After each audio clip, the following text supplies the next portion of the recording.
불교에서 지금 여러분께 말씀드린 이 수행을 수식관이라고 표현해서 출가해서 맨 처음 배우는 명상법입니다. 명상법을 통해 선에 들어가기 위한 그 과정 중에 하나인 것이고, 숨을 통해 우리가 숨 쉬듯이 산다, 사는 것을 느끼는 겁니다. 부처님께서 니까야에서 제자의 질문을 받으십니다. 부처님, 저희의 생명이란, 삶이란 무엇입니까? 라고 하니 부처님이 한 호흡에 들어있다. 들이마신 숨이 나오지 않으면 죽은 것이요, 나온 숨이 다시 들여 마셔지면 살아있는 것이다. 우리 남방 상자부 불교에서는 이것을 아나빠다사티라고 해서 숨 쉬는 걸 확인시키는 거에서부터 살아있다는 것을 알고 수행하라고 합니다. 수행한다라는 것의 첫째는 살아있어야 되는 겁니다. 살아있고 숨 쉴 수 있고 그 일상 속에서 기도와 다시 수행할 수 있음에 어떤 문제가 있겠는가. 살아있음에 많은 역경이 있을 수도 있고 어려움도 있을 수도 있고 좋은 일 또는 행복한 일, 수많은 것들이 있겠지만 이 모든 게 나와 더불어 함께하고 있다라는 걸 바로 알 때 바르게 살아있다라는 걸 아시는 것이고, 살아있음에 기도한다라는 건 나를 비롯해 다른 이 가족이나 사랑하는 사람을 바라볼 수 있고 그들에게 내 마음을 전할 수 있는 가장 완벽한 하나의 수행법이기에 살아있을 수 있고 숨쉬고 기도할 수 있음에 어떤 문제가 있겠는가라고 우리 부처님께서도 말씀하십니다. 지난주에 축구했죠? 보셨습니까? 안 보시면 없을 거예요. 유달리 올해만큼 또 열심히 이렇게 축구를 본 것도 되게 오랜만인 것 같아요. 그렇죠? 항상 월드컵은 항상 있었습니다. 4년에 한 번씩. 근데 그럴 때마다 보신 적도 있으실 거고 바쁘다 보니 못 본 적도 있었을 텐데, 올해는 유달리 좀 여러 언론이나 미디어에서도 이번 축구에 대해서 많이 홍보가 나오고, 제가 또 그 축구하는 날 여기 지금 잠깐 와 계신데 우리 어떻게 보면은 이 자매 학교입니다. 봉선사 불교대학에서 사전 답사를 좀 오셨는데 박수 한번 좀 맞이해 주십시오.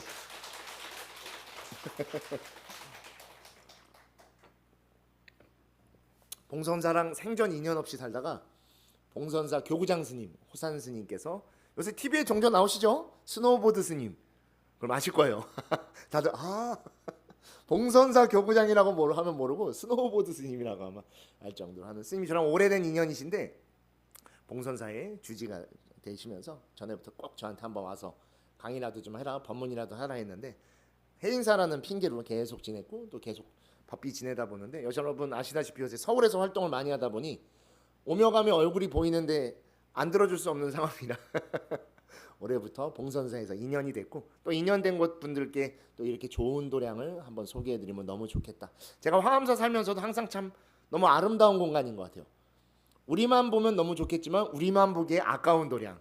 그래서 저도 곳곳에서 뭐 불암사를 비롯해 여러 사찰, 우리 홍대 선원이나 다 이렇게 와서 한 번씩 보여주고 하는 이유들도 우리가 함께 살고 있기 때문에 그것을 서로 영위하고, 영위함 속에서 서로가 서로에게 의지하고 힘이 돼줬으면 하는 마음, 그 마음으로 또 이렇게 소개했고, 마침 또 봉선사에서 이번 봄이라고 해야 돼, 1학기 학기말 소풍을 다음 주 금요일 날 우리 화엄사로 오니까 시간 되시는 분 오셔서 같이 또 손님도 맞이해 주시고 함께, 우리 어떻게 보면 자매 학교입니다. 자매 학교가 2개 늘었어요. 그죠? 불암사 불교대학, 봉선사 불교대학. 다른 데는 제가 이어주지 않고 있습니다. 또 예쁘게 또 핑크색 조끼를 입고 오셔갖고 너무 이쁜 것 같아요. 그죠? 우리 거사님은 좀 불편하시는데 불편하신 것 치고 너무 잘 어울려서 문제인 것 같습니다. 우리도 한번 좀 생각해봐야겠어요. 그죠? 우리 이제 이번 학기를 끝으로 이제 금강경이 끝나고 법화경을 들어가지 않습니까? 법화경 강의 때쯤에 우리도 단복을 하나 맞춰서 여기쯤에 이렇게 연꽃을 딱 펴갖고 하나 해도 되지 않을까 싶습니다. 그런 걸 한번 우리도 고민해 보시죠. 수업 때만 입고 오게. 뭐 얘기를 다시 돌아오지만, 축구의 유난히 올해 우리가 생각 많이 하고 보는 이유 중에 뭐 여러 가지가 있겠지만, 저 개인적으로는 손흥민 선수가 올해가 마지막 국가대표죠. 울보였어요. 울보. 기억나실지 모르겠어요. 10대에 처음 뽑혀 예선에 떨어졌을 때 펑펑 울면서 자기 더 뛸 수 있는데, 한편으로 안 좋은 일들이 있었어요. 선배들이 슬렁슬렁하니까 더 할 수 있는데 왜 안 하냐, 더 뛰어야 된다 막 소리 질렀던 그 어린 친구가 이제는 국가대표 가장 선배가 돼서 이제 올해 마지막 국가대표 시합을 뛰고 있어서 그 선수의 염원이 좀 이루어졌으면 좋겠어요. 16강 넘어 8강이라도 한번 정말 그 땅에 한번 올라가줬으면 좋겠어요. 우리가 정말 어려운 시기에 박찬호, 박세리, 박지성 삼박이죠. 삼박자가 잘 어울려져서 행복하게 지냈던 시절이 있는데 우리 지금도 굉장히 힘든 시기입니다. 여러분 뭐 뼈저리게 느끼실 정도일 거예요.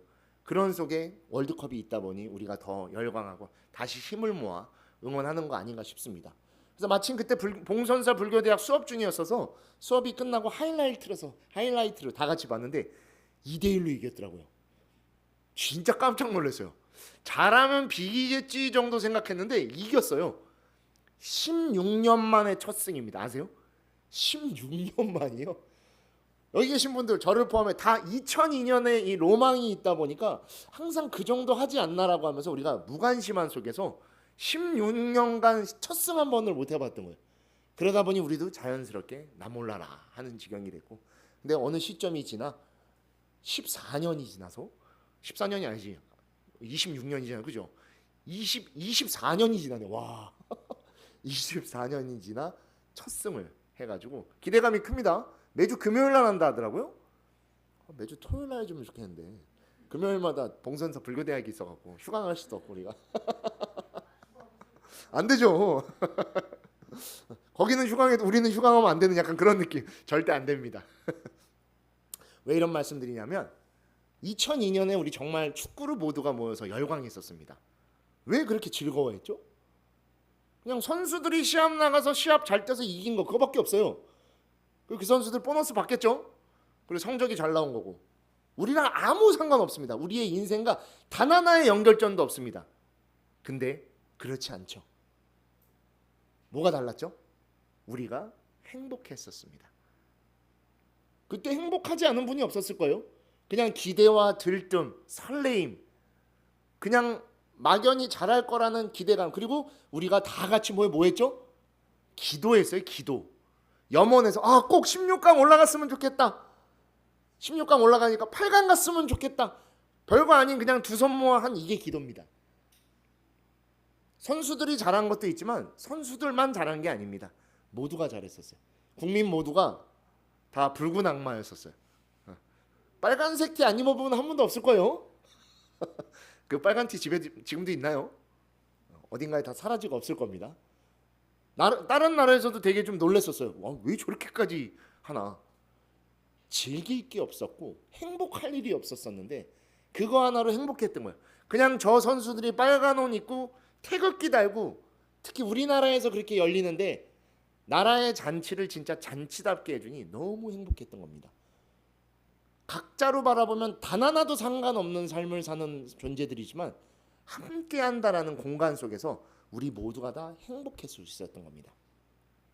불교에는 업이라는 게 있습니다. 우리 다 업대로 산다라고 얘기하죠.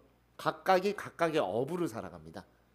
배움, 자람, 그리고 환경, 이 모든 게 다 다릅니다. 그래서 서로가 서로에게 큰 영향을 줄 수 없어요. 다른 삶을 살고 있기 때문이죠. 집에 그런 분들도 한 분 좀 계시지 않나요? 그렇게 좀 잘해라, 좀 공부 좀 해라, 뭐 해라 하는데 죽어라 말 안 들어. 말 들을 수가 없습니다. 업이 다르기 때문이에요. 영역이 다른 곳에서 살기 때문이죠.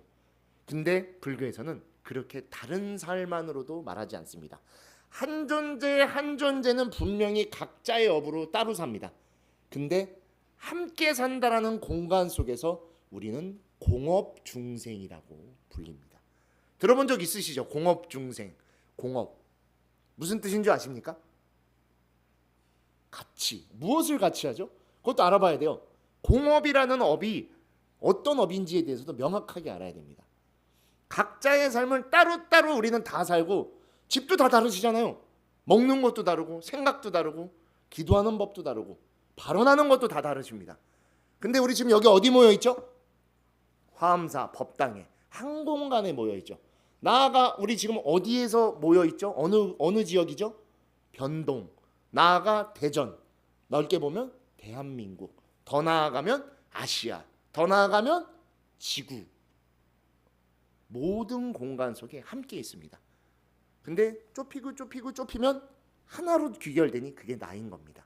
근데 내가 없으면 화엄사 법당도, 변동도, 대전도, 대한민국도 아시아도 지구도 아무 의미 없어집니다. 그게 불교에서 말하는 일즉다 다즉일입니다. 그리고 그 다 속에는 공업이 묶여 있는 겁니다. 대한민국이 어려운데 나만 좋을 수 있을까요? 아니죠. 그래서 우리 모두 함께 응원하고 모두 함께 역경을 이겨내려고 노력했던 겁니다. 특히 우리나라는 그게 엄청 강해요. 너무 가난해서 옛날에 개발도상국일 때 잘 살아보세, 잘 살아보게 보세. 우리도 한 번만 잘 살아보자. 그게 염원이고 기도였은 적도 있었어요. 그렇죠? 폐품수거 안 해본 분 없으시죠? 네. 그거 왜 하죠? 그거 해야지 자원 만든다고 하니까. 그래서 가져간 거예요. 빈병 왜 가져가요? 지금은 안 합니다.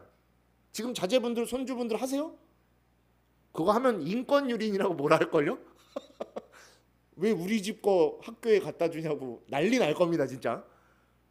근데 남녀노소 없이 그냥 나라 한번 잘 살아보면 좋겠다라고 해서 막 다 들러붙어서 하고, 사우디 가시고 독일 가고 막 나라가 지질이 못 사니까 잘 한 번만 살아봤으면 좋겠다 해서 똘똘 뭉쳐서 개발도상국에서 성장을 해서 먹고 살만해졌어요. 그래서 우리 올림픽도 열었어요. 대단한 겁니다. 88년에 올림픽 열었다는 거 지금 생각해 보면. 그리고 대전에서 뭐 열리죠? 그 뒤에 엑스포. 대단한 거예요 진짜. 올림픽 엑스포 없었으면 대한민국 이 정도까지 성장하는 기반 안 됐습니다. 우리나라 어디 나라인지도 몰랐어요 외국인들은. 오죽하면은 그래서 기업체들에서 기업명을 일본식으로 만든 거예요. 삼성, 미쓰보시라고 있습니다. 일본말로. 금성 똑같이, 킨조, 명성, 묘조. 그리고 제일 큰 게 현대죠. 현대 스페링대로 읽으면 뭐라고 읽는지 아세요? 히운다이. 누가 봐도 일본말 같죠? 감춰서 그래야 팔리니까 그렇게 했던 겁니다. 근데 지금은 다 외국에서도 현대라고 발음을 하죠. 오늘인가 어제 보니까 그 세계에서 제일 유명한 레이싱 대회도 나갔더라고요. 아, 대단한 겁니다. 그랬는데 갑자기 또 IMF가 와요. 지금 생각해도 IMF는 우리나라 국민들이 어떤 사람인지를 보여줬던 거야. 집에 숨겨둔 금 다 들고 나가잖아요. 와, 진짜 금 모으기 운동 그런 거 하는 나라 있을까요? 지금은 오히려 안 할지도 몰라요. 지금 세대는. 그거 왜 하냐고 막 그냥 갖다 준 분들도 있죠. 뭐 유명 가수는 자기가 탔던 트로피랑 메달을 다 갖다 주고 나중에 그 돈으로 환전해 줬다 하더라고요. 근데 그 필요 없다고 자기는.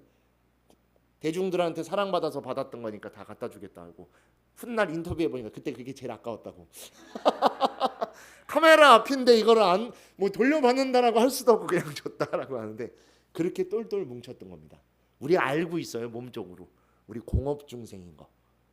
공업을 너무 잘 알고 있었기 때문에 그 공업으로 그렇게 힘든 역경을 이겼던 거고, 이제 반대로 조금 살만해져서 월드컵이 2002년에 열렸을 때 이 공업을 반대로 행복하게도 바라봤던 겁니다. 항상 힘든 것만이 아니라 행복해도 이 안에서 함께 행복해질 수 있다는 걸 안 거죠. 그래서 지난주 그 축구도 모두가 열광해서 본 거예요.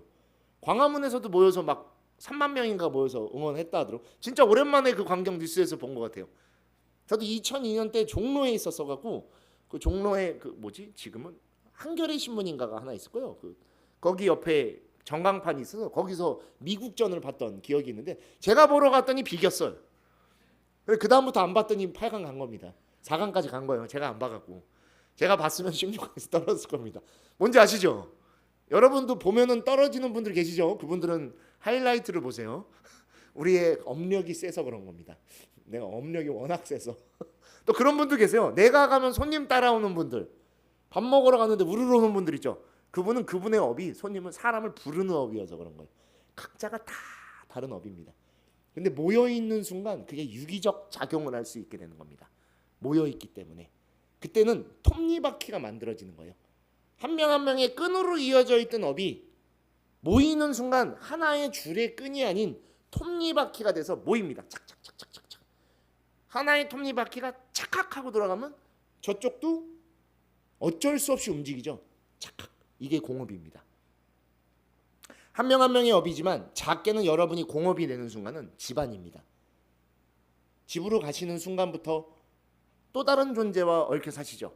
좋은 일, 행복한 일, 기쁜 일, 설레이는 일, 반면에 힘든 일, 지긋지긋한 일, 더럽게 말 안 듣는 일 다 있습니다. 그래도 어쩔 수 없어. 왜? 공업중생이기 때문입니다. 그 안에 있는 모든 존재는 누가 선택했죠? 여러분이 선택한 분들이요. 여러분이 다 만든 존재들입니다. 끌려간 건 하나도 없어요. 되돌아보면 끌려갔다라고 생각하지만 아닙니다. 제대로 보면 내가 다 선택한 사람들이죠. 스님들은 그걸 선택할 자신이 없어서 혼자 사는 거예요. 공업이 두려워서. 스님들 그래서 때때로 보다 보면은 노총각, 노처녀 히스테리들이 심해요. 뭔지 아시죠? 어쩔 수 없는 겁니다. 가족 생활을 많이 안 해서 그래요. 그래서 부처님께서 항상 말씀하십니다. 모여 살아라. 승가로 살아라라고. 그래서 승가라는 표현을 만들어 주신 거예요. 함께 모여 사는 수행 공동체 속에서 서로를 탁마하며 살아라. 가족 속에서 여러분들 굉장한 수행이 되시죠? 엄청난 수행입니다.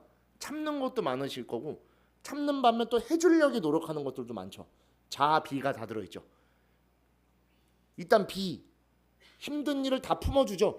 인욕을 통해서. 자, 베푸시죠.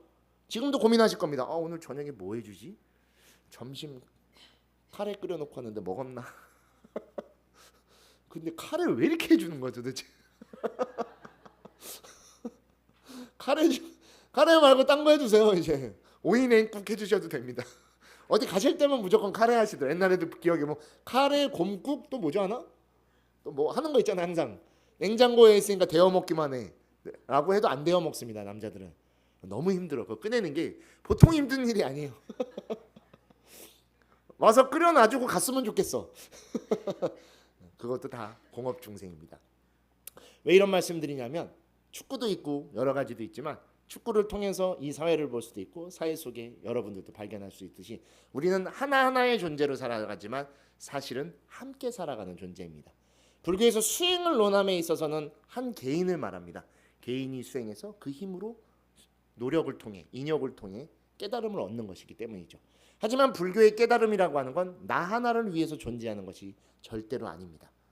부처님이 그랬었으면 신이었겠죠. 신은 독선적입니다. 내가 다 만든 거니까. 신의 영역이라는 게 존재하죠. 하지만 인간은 다르죠. 인간의 영역이라는 건 함께 사는 공간입니다. 불교에서도 그래서 인간을 인간 그대로 받아들입니다. 사람과 사람 사이에 사는 존재가 인간이죠. 우리가 호모 사피엔스라고도 하는 사회적 존재이죠. 불교는 태생적으로 그것을 끊임없이 바라봤고 모든 삶 속에서 항상 살아감에 모든 게 연기로 이루어져 있다. 연기적 존재라는 말은 함께 살아간다라는 존재의 또 다른 의미입니다. 단 한순간도 혼자 즐겁고 혼자 배부르고 혼자 행복할 수 없습니다. 그러면 그 순간부터 우울감이 몰려올 겁니다. 외로워질 때 사람은 우울해지죠. 우울증을 치료할 수 있는 가장 좋은 방법은 밖으로 나가는 겁니다. 밖에 나가면 삼라만상, 사나대지가 모두 다 나와 함께하고 있다는 걸 뼈저리게 느끼죠. 바람이 불어도 내가 바람을 맞아 느끼고 햇볕이 세도 내 눈이 부셔 햇빛을 가리게 되는 것이죠. 나와 모든 게 그 순간 이어집니다. 그게 불교에서 말하는 연기, 인연생기라는 것의 가장 핵심적인 가르침입니다. 그래서 부처님께서도 말씀하시죠. 제자가 홀로 열심히 수행을 닦으니 너가 열심히 닦은 수행으로 너희 도반들과 함께 나아가 그 법을 세상의 모든 존재들과 펼쳐라. 그러니 제자가 묻습니다. 부처님, 그렇다고 하면은 도반이 함께하는 수행은 저의 도의 절반을 완성하는 겁니까? 라고 하니 너무나 유명한 말씀하시죠. 아니다. 도반은 너의 수행의 모든 것이다. 도반, 반려라는 뜻입니다. 함께하는 존재들. 그 존재가 나와 함께 살아가고 있음을 강하게 알아가고 그 강한 확인 속에서 내 삶을 강하게 오늘 하루 밀어붙여 나가는 게 불교에서 말하는 하루를 살아가는 힘이 될 것입니다. 그 하루가 쌓이고 쌓이면 안 좋은 날이 없는 일일시호일이 되는 것이죠. 특별한 것을 찾고 특별한 관계를 찾으려고 하고 특별한 것을 가지려고 하는 삶은 불교에서 어떤 경우에도 없다라고 말합니다. 지난 삶을 되돌아 보셨어도 특별한 건 거의 없으셨을 거예요. 그냥 다 평범했던 것이죠. 가장 특별했던 사람도 어느 순간 익숙한 사람으로 바뀌어 있을 것이고 가장 특별했던 것도 어느 순간 사용하다 보니 그냥 내 것으로 내 곁에 그냥 남겨진 것이 되는 것이죠. 모든 것은 특별한 게 아닌 그냥 그렇게 함께하는 것입니다. 함께한다라는 속에서 그것을 내가 바르게 바라볼 수 있을 때 그 함께하는 모든 것이 나에게 가장 소중한 것. 그래서 평상심시도라고 하는 겁니다. 항상 하는 것을 바르게 알 수 있는 그 마음이 있을 때 깨달음, 도 아닌 것이 없다라는 것이죠. 항상 일일시호일과 평상심시도. 여러분이 매일 사는 오늘 그 자체입니다. 그 오늘을 그냥 보내는 것이 아닌 항상 나로 인해 모든 것들이 시작되고 여러분 속에서 그것들이 확인되는 행복한 시간이 되시기를 바라드리며 오늘 이야기서 마치고 여러분들과 같이 기도 마무리하고 함께하는 시간 또 갖도록 하겠습니다. 오늘 또 불교대학 있는 거 아시죠? 네, 불교대학 있으니 빠지지 마시고 꼭 참석해 주시면 감사하겠습니다. 자, 이야기 여기서 마치겠습니다. 감사합니다.